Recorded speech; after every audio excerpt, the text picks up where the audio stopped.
Many people dream of studying abroad, experiencing new cultures, and broadening their horizons, right? And that's exactly what Aiia Maasarwe, a 21-year-old Palestinian-Israeli woman, had done. In 2018, she left China and traveled to Australia in search of a bright future, carrying with her the hope of changing her life and becoming fluent in another language. But what should have been an incredible experience of growth and discovery turned into an unimaginable nightmare. On her way home after a day of studying and a meetup with friends at a comedy show, Aiia was brutally attacked, raped, and murdered. What's even more shocking is that, at the time of the attack, she was on the phone with her sister, who heard her desperate screams but couldn't do anything.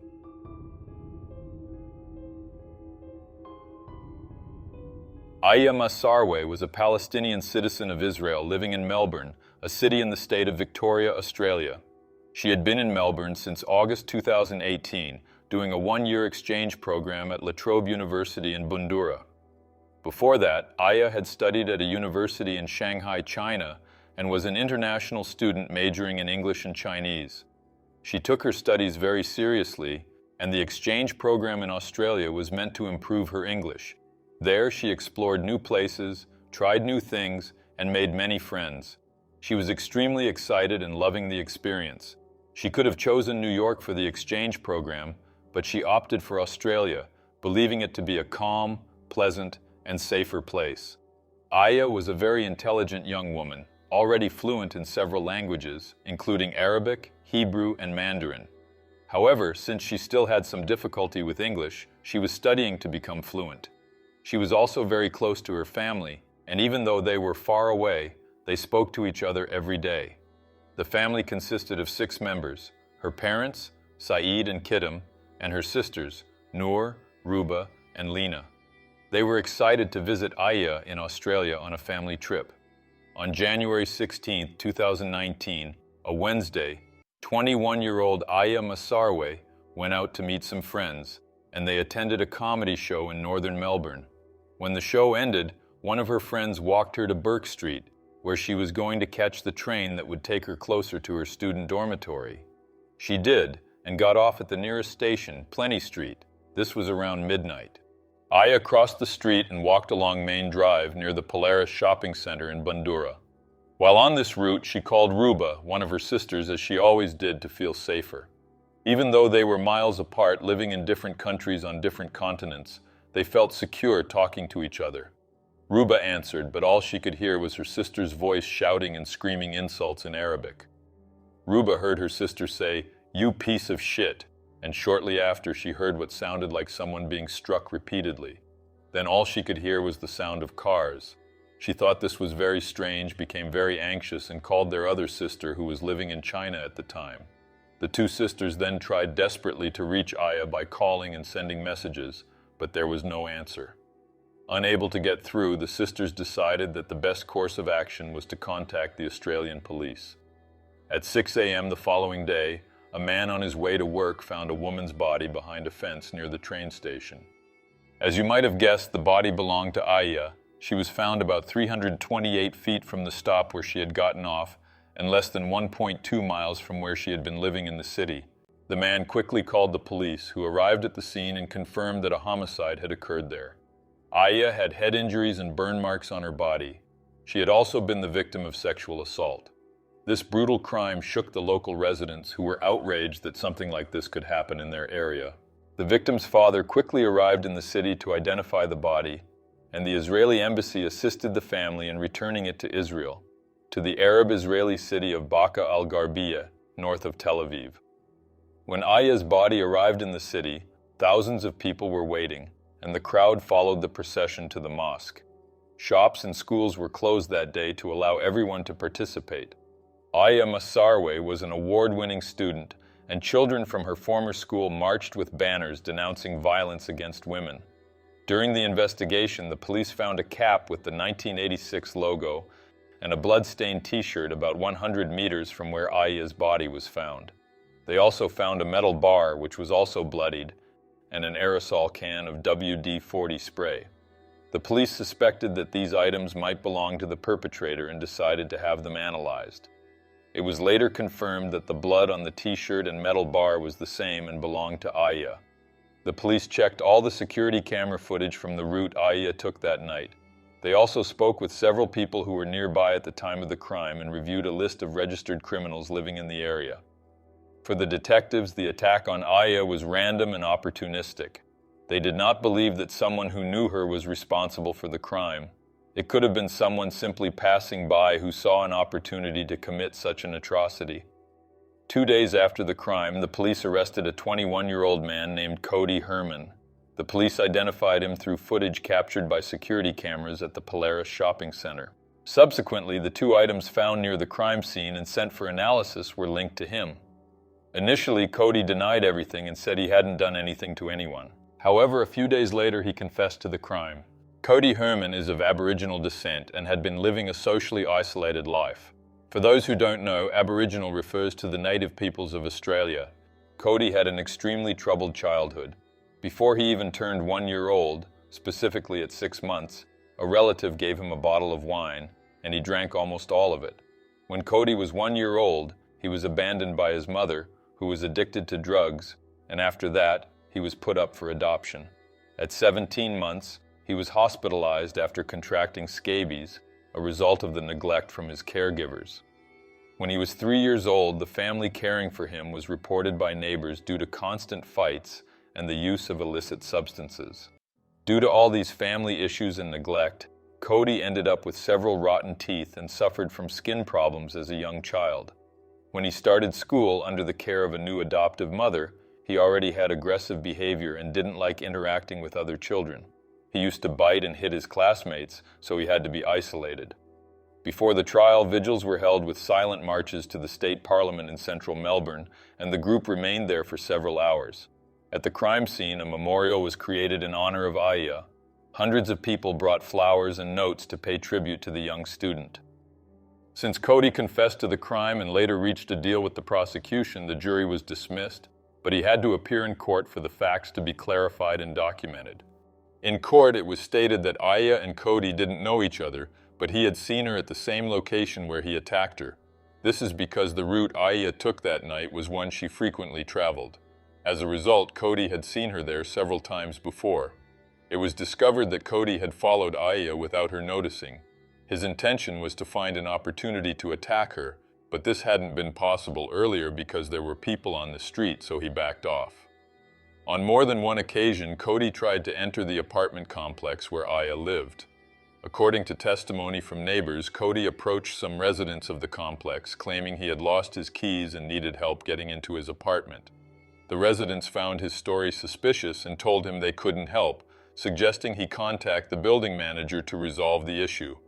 This happened only a few days before the crime, and after that day, he was seen several more times loitering around the exterior of the complex. All indications suggest that Cody had been stalking Aiia for some time and was determined to commit the crime. In court, the prosecution presented 2 social media profiles belonging to the defendant. In one of these profiles, he went by the name MC Codez, where he claimed to be a rapper whose music lyrics always talked about violence. In the other profile, he went by Cody Rex, where he wrote about random life topics. One of the things he wrote caught the authorities' attention, as it was about a foreign girl living in Australia. He wrote this a week before committing the crime. However, despite the similarities with Aiia, the investigators concluded that the girl in this post wasn't the victim, but possibly another woman Cody had also been stalking. According to the investigation, while Aiia was at the comedy show with her friends, Cody was already at the shopping center. After leaving the mall, he took a shortcut through the parking lot, which led him to Main Drive, the same street Aiia was walking down that night. When Cody saw the victim, he began to follow her. Aiia likely noticed and started shouting at him to stay away. At that moment, Cody approached her with a metal pipe and struck her 4 times in the head. Aiia had just called her sister, who, when she answered, could only hear Aiia shouting and then the sound of the metal pipe hitting her. After being struck repeatedly in the head, Aiia lost consciousness. Cody then took advantage of this and dragged the victim to an area behind a low fence between the sidewalk and the parking lot. This area, being more isolated, also obstructed the view of anyone who might pass by due to the fence. There, Cody removed some of Aiia's clothing and then raped her. Afterward, he struck her head with the metal pipe 9 more times, intending to kill her. These blows caused multiple fractures to her skull and face, with lacerations to her brain.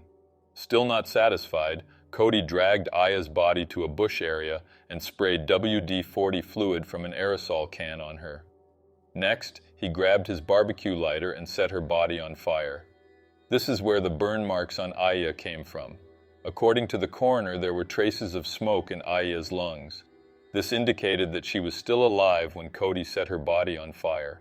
For those who don't know, WD-40 fluid is typically used for lubrication, rust protection, and corrosion prevention, among other uses.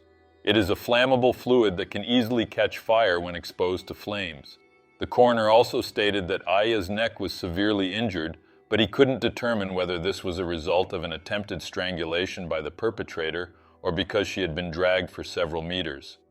Upon hearing this, Cody stated in court that he hadn't attempted to suffocate Aiia. He also claimed that he didn't know the victim and had nothing against her. He simply took advantage of the opportunity, as she was alone that night, and since no one was around, he decided to commit the crime. After committing the crime, Cody fled, taking the victim's purse and other belongings with him. As he fled, security cameras from the shopping center and nearby buildings captured him climbing the fence of a nature reserve. His black cap, with the 1986 print, got caught on the fence, and he had to leave it behind. It was the same cap that authorities later found about 100 meters from the crime scene. Cody also removed his shirt, leaving it behind as it was covered in blood. He did the same with the metal pipe and the WD-40 aerosol spray. All these items were also later found by authorities and became strong evidence linking the defendant to the crime. When questioned about where he had gotten the metal pipe and the WD-40 spray, Cody claimed he didn't remember. Knowing this would have been important as it could have helped authorities understand if the crime was premeditated or not. Authorities knew it was very likely that Cody had been watching Aiia for some time, but it's possible that on that night he intended to target any woman who happened to pass by alone. In this case, it was Aiia, whom he had already stalked before. The footage from the shopping center's internal security cameras showed that, when he was inside, Cody did not yet have the metal pipe with him, but he could have hidden it somewhere in the area. If authorities could prove this, it would confirm that Cody had premeditated everything. Investigators stated that Aiia had no chance to defend herself or even escape, as Cody was quick to attack her with the metal pipe. Cody claimed that he couldn't remember anything from the 2 hours leading up to the crime. This was certainly a strategy from his defense, as they knew that if he admitted to having grabbed the metal pipe before attacking Aiia, authorities would conclude that the crime was premeditated and he would face a harsher sentence. 2 days before Aiia was attacked, Cody reportedly told a friend that he had been having a sort of daydream in which he witnessed a murder taking place. Cody's life was completely chaotic. He had distanced himself from his adoptive mother, lived in abandoned places, and spent most of his time consuming drugs. He didn't work, but received a government benefit in Australia that provided him with enough money to survive. He mostly ate croissants and chocolate drinks, and when he ran out of money, he simply stole what he wanted. The defendant's lawyer asked for it to be taken into consideration that despite being a drug addict, Cody did not have a history of violence or previous crimes. The lawyer also mentioned that his client's lifestyle was unhealthy and that he was constantly under the influence of drugs. For the lawyer, being under the influence of illicit substances caused Cody to succumb to his impulsiveness and commit the crime. Cody had attempted drug addiction treatment in 2016 but stayed in the program for a short time before returning to drug use and living in abandoned places.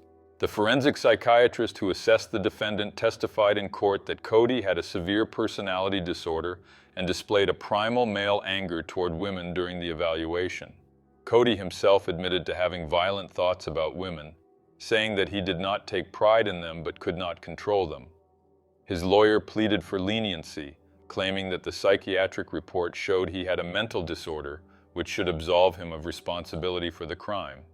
The defense argued that the lack of support during Cody's childhood led him to develop a distorted view of the world, suggesting that he was not inherently a bad person, but had been forced down this path against his will. Cody even wrote a letter requesting that his lawyer read it aloud to the entire court. The letter was an apology to Aiia's father and read as follows. I'm so sorry. Your daughter did not deserve such a terrible and tragic thing to happen to her. I don't expect forgiveness because I will never be able to forgive myself, and I will try to make amends for the rest of my life. There is no excuse. I am truly sorry. I will pray for you and your family every day. Do not give in to hatred as I did. Love.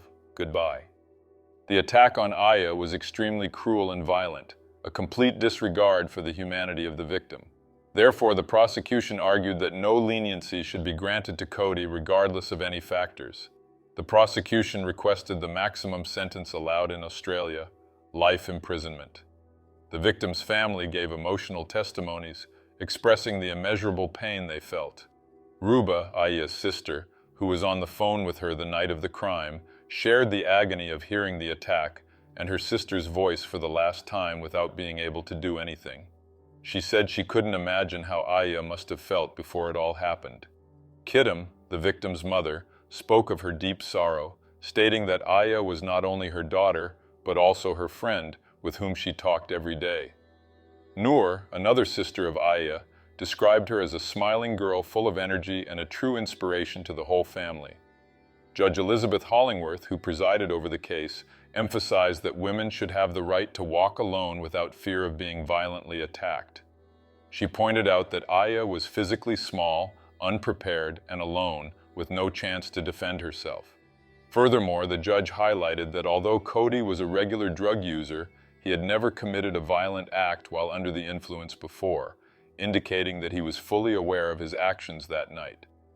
After 3 days of hearings, Cody Herman was found guilty on all charges and sentenced to 36 years in prison with the possibility of parole after 30 years. 2 years after the trial, Aiia's father returned to Australia to establish a scholarship in her memory, aimed at students who need financial support.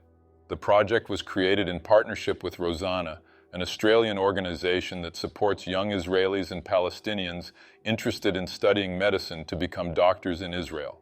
He also took the opportunity to thank the Australian people and the government for the time his daughter spent in the country. Despite the tragedy, Aiia always said she was very happy there.